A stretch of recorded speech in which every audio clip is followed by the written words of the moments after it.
जय श्री राम प्यारे भक्तों, आप सभी को मेरा प्रणाम। और मैं आज आपको बहुत ही प्यारा एक चेतावनी भजन सुनाऊंगी। अगर ये भजन आपको पसंद आता है तो प्लीज़ इसे लाइक करें, शेयर करें, और अगर आप नए हैं तो प्लीज़ चैनल को सब्सक्राइब करें। बोलिए मर्यादा पुरुषोत्तम प्रभु श्री राम जी की जय हो।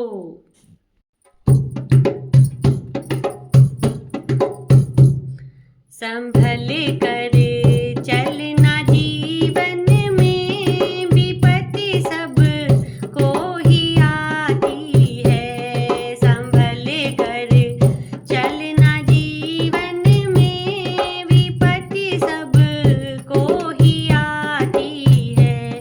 विपत्ति सब को ही आती है, विपत्ति सब को ही आती है। संभल कर चलना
आदरणीय मर्यादा पुरुषोत्तम प्रभु श्री राम जी की जय हो। जय जय श्री राम।